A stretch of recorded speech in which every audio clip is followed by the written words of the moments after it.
Hey guys, welcome to the next video. In this part, we're going to see a lot of work on the fretboard and the neck, so I hope you enjoy it. Please keep an eye out for my upcoming videos. At the end of this build, I'm going to have a full video showing everything from start to finish. There's not going to be any narration or anything like that. It's just going to be the full build for you to enjoy. So if you're looking for the entire build, it should be coming out in about 2 weeks, so keep an eye out for that. Please click like and subscribe if you want to see more. I'm planning to continue to put out videos every week as quickly as I can. Thanks for watching, and I hope you enjoy. Alright, welcome to part 1 of this video. Here I'm trying to thin out the fretboard as quickly as possible. You can see I set up a guide there. And the guide did not work. It was not tall enough, so it was wavering, the blade was wavering all about, and I cut over my line. The good thing here is that I put my line in a spot to where if I went over, it's not a big deal. So I smartened up, got a much taller fence. I created a much taller fence, I should say, and was able to cut this without problem this time. So that one part in the fretboard where I went too far, it was fine because I gave myself some extra space.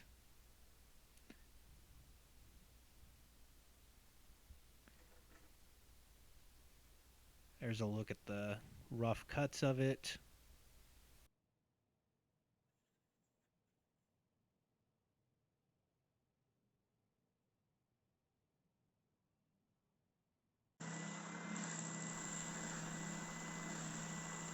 I sanded this for quite a while. It was the quickest way to thin out the rest of the fretboard and get all of the bandsaw blade cuts out. Once I started getting close to the thickness that I was looking for, I switched over to hand tools.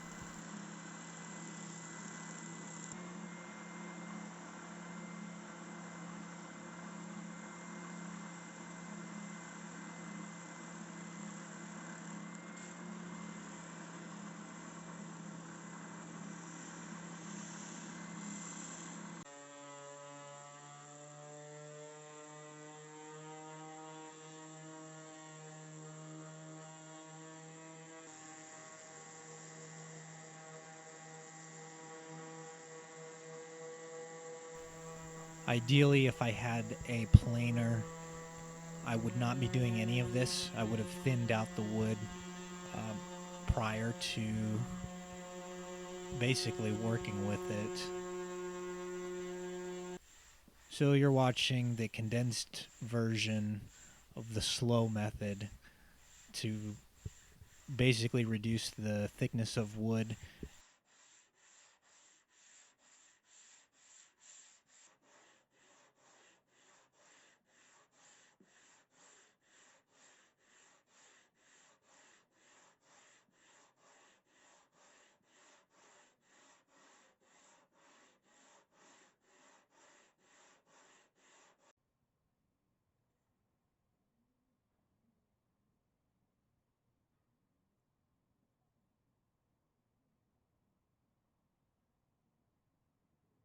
So here I'm measuring out the fret slots, trying to figure out the correct spacing.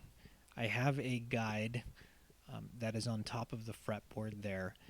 You'll notice there's a bunch of notches on that guide. There was really no way for me to be precise marking that. Because of this, I needed to actually measure out all of the lines. I still used the guide as my base point to make sure my measurements were lining up with what it said it should be. But I looked up the measurements for the scale length that we're using, which is 26.5, and I basically just measured from one fret to the next, and here you'll see me double checking to make sure that not only is the spacing in between frets correct, but the spacing from where the nut sits also matches up. There were one or two times when I was about half a millimeter off, so I had to go back, remeasure, and redraw the lines.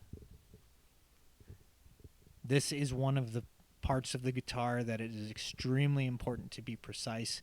You cannot mess this up, or else whenever you're done with it, it is not going to play correctly.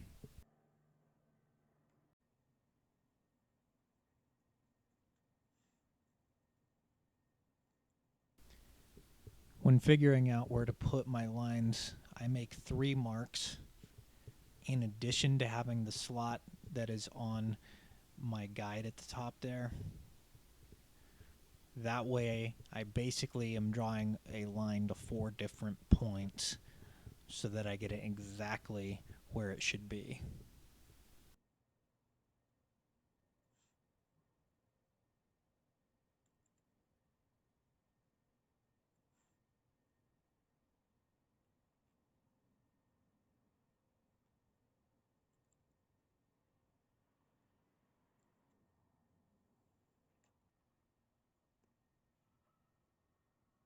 I also put the fret numbers next to each one so that I would not confuse myself as I went along.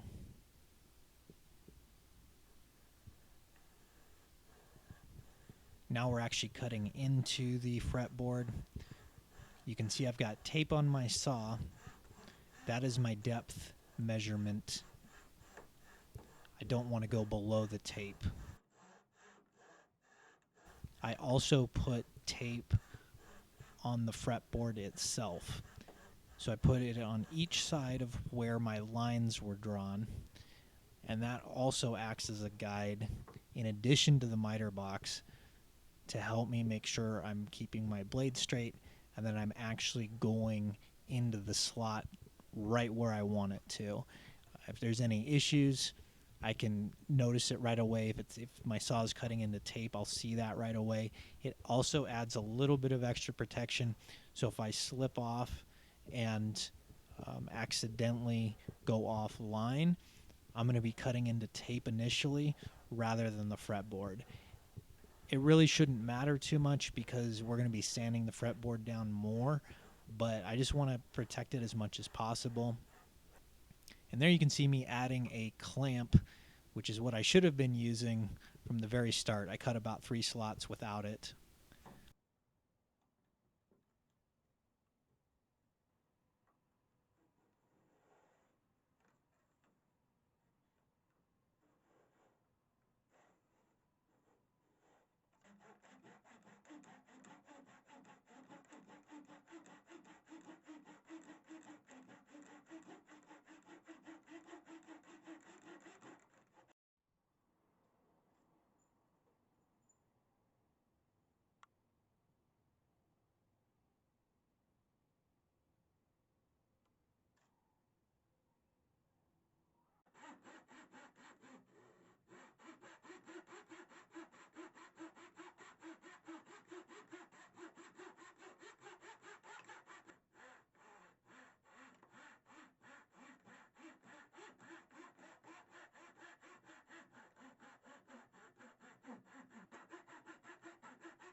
So here I'm cutting a dowel,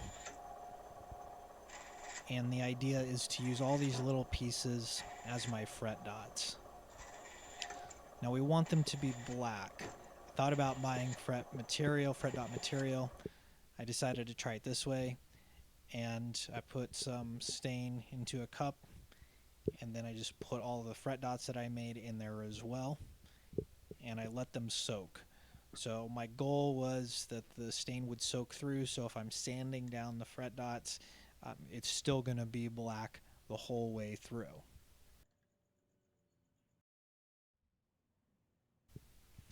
I've drawn the lines of where I want the fretboard to end, where it's going to go onto the neck, so I have a reference point. And now I'm trying to figure out where the fret dots should go. When placing fret dots, you end up making a lot of X's on your fretboard to center it. This little ruler is nice because it has a center point on it, so I can measure out from my center line that is on the fretboard. Here I wanted 2 straight lines as a reference point. For the fret dots, I wanted them to all be in line with each other down the fretboard. Where the nut is at, it is thinner than where the neck goes into the body. So I could have done it to where the fret dots were spaced a certain amount, a certain distance from the center line, or a certain distance from the edge. I wanted them all equal the whole way down.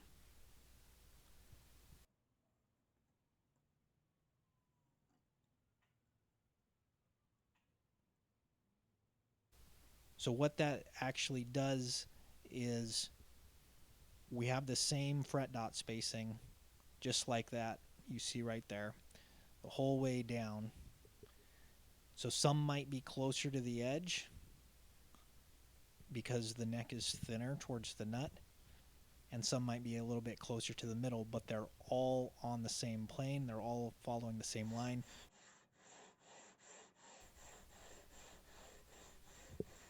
And here we've got more sanding. If you haven't noticed by now, building a guitar requires a lot of sanding.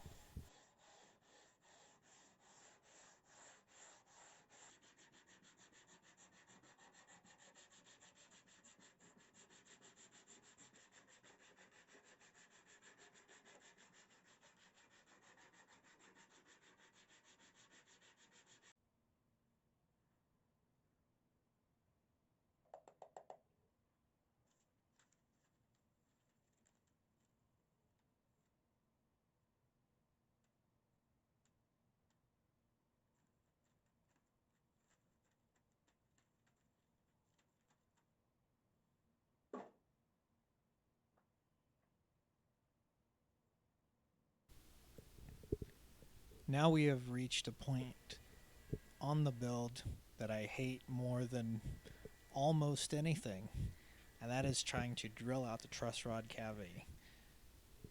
There are a lot of things that can go wrong here. As you can see, I'm starting with the drill bit vertical, getting a little bit of a hole started, and then turning it to an angle. It is real easy to get tear out here. You have to be very careful. It's real easy to slip if you don't start with the initial hole going vertically. If you try to just go in at an angle, you're probably going to have the drill bit slip right off, and then you're going to nick another part of the neck that you don't want to. Here I'm just increasing my drill bit size slowly. So I'm basically going up 1 millimeter at a time with each hole. And I'm doing the same procedure with each one.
So I just mentioned that tear out can be a huge problem when drilling the truss rod access hole.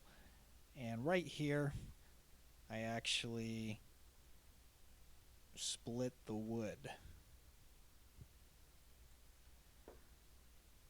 So here I'm flooding it with some super glue, and then I'm going to clamp it down and let it sit for a while. Good news here is that I needed to keep going wider anyways. I wasn't able to get the Allen wrench in there with where I was currently at on the hole size. So this ended up being sanded out right here. But you always have to be extremely careful, because if I wasn't at that point to where I needed to keep going wider, you would have to hope that the repair you did right there wouldn't be noticeable. Now the other thing is we are painting the face of the headstock there, so even if something went wrong and you could see the crack but you filled it, when you paint it you're not going to see it. If you're going for a completely natural look on the face of the headstock, you would be in big trouble if you did split the wood right there. Overall, these drill bits that I'm using have worked very well. As you can see, I'm going to another larger size right there. So I don't really blame the drill bits here. It's just kind of the nature of what you're doing here, and it's very likely that you can get tear out even with good drill bits. We're going to wrap up the first part of this episode here. Thanks for watching. Keep an eye out for the next part of this episode. We're going to continue with work on the neck and hopefully get the fretboard glued to the neck.